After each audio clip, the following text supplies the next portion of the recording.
अस्सलाम वालेकुम, मैं हूं सादिया खालिद। यकीनन आप लोग खैरियत से होंगे, खुशपाश होंगे, फिट फाट होंगे। नाज़रीन, आज की वीडियो में हम लोग बात करेंगे पाकिस्तान में ख़वातीन के हकूक़ और उनके टैलेंट की कदर के बारे में। कौन कहता है कि पाकिस्तान में टैलेंटेड ख़वातीन मौजूद नहीं हैं, और कौन कहता है कि पाकिस्तान में ख़वातीन के टैलेंट की कदर नहीं की जाती।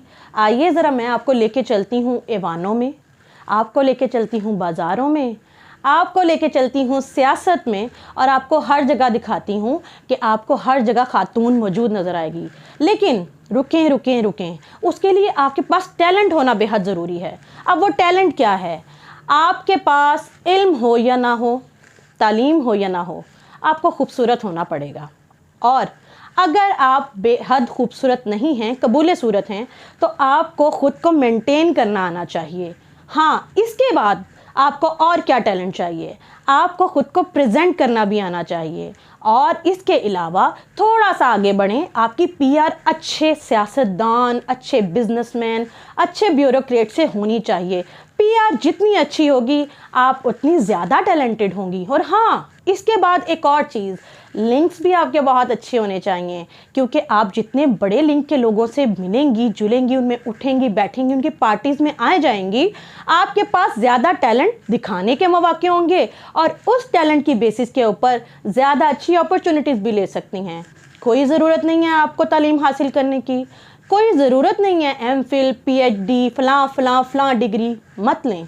पाकिस्तान में इसकी कोई ज़रूरत नहीं। इसके बाद आपको किस चीज़ की ज़रूरत है? इसके बाद आपको ज़रूरत है थोड़ी सी फ्रैंक नेचर की। ज़रा सा आप फ्रैंक हो जाएं, कभी शॉपिंग पे जाएं, कभी किसी के साथ पार्टी में जाएं, थोड़ा सा आप लिंक अप करें, मिंगल अप करें, और फिर उसके बाद अपने टैलेंट की कदर पाएं। हाँ, इसके लिए आपको कोई ज़रूरत नहीं है कि रोज़ सुबह उठ के यूनिवर्सिटी जाएं, रोज़ सुबह उठ के 9 to 5 वाली जॉब करें, कोई ज़रूरत नहीं है। अगर आप यकीन करें, इस टैलेंट के मसाले को अवेल कर लेती हैं, तो पता आप कहाँ कहाँ तक जा सकती हैं? आप जा सकती हैं सियासत के ऐवानों तक, आप जा सकती हैं पार्लियामेंट लॉजेस तक, जहां कोई बंदा बशर जा नहीं सकता, वहां भी जा सकती हैं। और इसके अलावा आप जा सकती हैं पॉलिटिकल लीडरशिप में। जी हाँ, आप पॉलिटिकल लीडर भी बन सकती हैं, चाहे आपने अलिफ से बे ना पढ़ी हो, चाहे आपको आता जाता कख ना हो, चाहे आप लोगों को बिल्कुल पता ना हो कि आपके हलके के अवाम कितनी है, उनके मसाइल क्या हैं, लेकिन आप सियासत में तो आ सकती हैं। और उस सियासत में आने के बाद आप करप्शन भी कर सकती हैं। क्यों?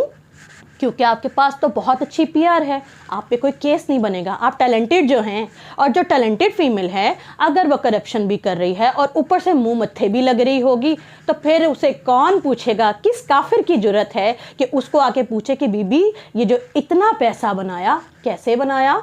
ये जो तुम सिलाई मशीनें चलाती चलाती अरबपति बन गई, कैसे बन गई? और हाँ, ये भी नहीं पूछा जाएगा आपसे कि ये तुम आखिर चिंची रिक्शे से लीमो पराडो में कैसे आ गई, इतना बड़ा बंगला कैसे बन गया, इतनी जायदादें कैसे बन गई? क्यों? क्योंकि आप तो टैलेंटेड हैं। और हाँ, एक और चीज़ तो मैं बताना ही भूल गई कि अगर आप लोग इस टैलेंट के साथ साथ थोड़ी सी मजहबी लिबादा भी ओढ़ लें और दुनिया के सामने आके अपने आप को सती सावित्री भी साबित करें, दुपट्टा लीजिए और उसके बाद कहिए अल्लाह के नाम से इब्तिदा है, और अल्लाह का नाम लेके मज़हब का कार्ड प्ले कीजिए, औरत कार्ड प्ले कीजिए, विक्टिम कार्ड प्ले कीजिए, और उसके बाद जो चाहें आप कर सकती हैं। You can win the battle. इसके लिए आपको कोई हार्ड एंड फास्ट रूल नहीं है, ना तालीम हासिल करने की ज़रूरत है, ना इसी बात, ना उसके बाद आपको मेहनत की ज़रूरत।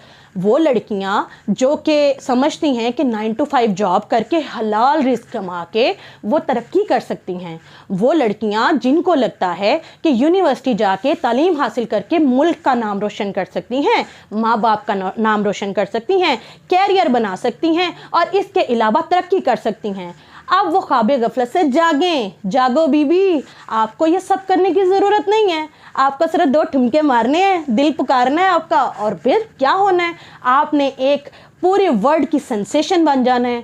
आपको पूरे शोज़ में बुलाया जाएगा, उसके बाद आपको सेलिब्रिटी की तरह जो है वो डील किया जाएगा, और उसके बाद आप टैलेंटेड है ना, तो फिर आपकी पीआर बनेगी। पीआर बनेगी तो आपको पार्टीज़ में बुलाया जाएगा, पार्टीज में बुलाए जाने के बाद फिर आपके लिए मौके बनते चले जाएंगे।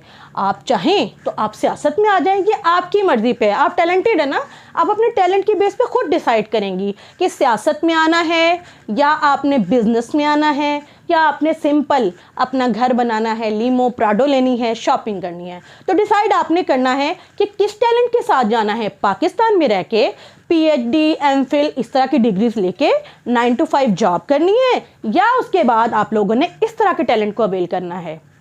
वैसे बहुत अफसोस की बात है, मैंने ये तमाम बातें जो आज की वीडियो में कही यकीनन उन सब लोगों तक पहुंची जो इसको समझ भी रहे हैं, मानते भी हैं, जानते भी हैं। कितने शर्म की बात है कि टैलेंट जो है हमारी रेडियो पे रुलता नज़र आ रहा है। हमारी लड़कियां जो कि ख़ानदानी लड़कियां हैं, जो कि पढ़ लिख के अपने मुल्क का, अपने माँ बाप का नाम रोशन करना चाहती हैं, जो कैरियर ओरिएंटेड हैं, कभी किसी शो में उनको बुलाया गया? कभी उनके टैलेंट की कदर की गई? कभी उनको टैलेंटेड कहा गया? जी नहीं। इवन के छोड़ दें, ज़रा सियासत के ऐवानों में जाएं, ये जो बीबियां बैठी हैं मुझे बताएं, ये जो 10%, 30%, 20% जितने परसेंट भी बैठी हुई हैं, ये वहाँ बैठ के क्या कर रही हैं? झक मारने के अलावा क्या कर लिया इन्होंने औरतों के लिए? लेकिन इनको मराद पूरी चाहिए। दिन ब दिन ये लोग अमीर से अमीर तरीन होती जा रही हैं, और जब इनसे पूछो इनके रोने ख़त्म नहीं होते। जी हम क्या करें? तो सवाल ये है कि अगर आप इतने टैलेंटेड होने के बावजूद ये सब नहीं कर पा रही, तो फिर आखिर कौन सी वो ख़वातीन हैं जो जाती हैं चौकों में और फिर कहती हैं आज़ादी चाहिए, हकूक़ चाहिए? अरे बीबी, आपके हकूक़ दिलवाने वालियाँ जो वहाँ बैठी हैं वो अपने हकूक़ जो हैं ना उनकी हिफाजत कर रही हैं।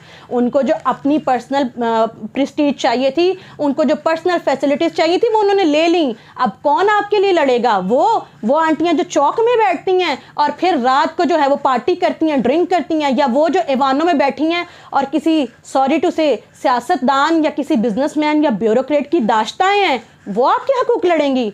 आप वो तमाम लड़कियां जो मुझे सुन रही हैं, जो तालीम याफ्ता हैं, जो पढ़ी लिखी हैं, जिनके अंदर टैलेंट, एक्चुअल टैलेंट है, वो अपने लिए खड़ी हो सकती हैं। बस एक जगह उनको खड़े होने की ज़रूरत है, एक प्लेटफॉर्म पे वो एक दफ़ा यूनाइट हो जाएं और फिर इन लोगों के ख़िलाफ़ खड़े हों कि जो दो ठुमके लगाती हैं, जो किसी की दाश्ता बनती हैं, जो किसी की रातें रंगीन करती हैं, या वो जिनके पीछे कोई ना कोई ऐसी PR या लिंक्स होते हैं, और सिर्फ ये वो घटिया टैलेंट हैं जिसकी बुनियाद पे वो बिजनेस कम्युनिटी में भी लीड कर रही हैं, वो सियासत में भी लीड कर रही हैं, और कोई मैदान ऐसा नहीं है कि जहां पे वो ना बैठी हों। हकदार का हक मार के ये बीबियां जब बैठती हैं, तो फिर वो लड़की जो अपने टैलेंट, अपने कस्बे हलाल, अपनी तालीम की बुनियाद पे ये सोच रही होती है कि मैं तरक्की करूंगी, मेरा ख़ानदान तरक्की करेगा, मेरा मुल्क तरक्की करेगा, उन लोगों को इनका जो ये एटीट्यूड है ये मुंह चढ़ा रहा है।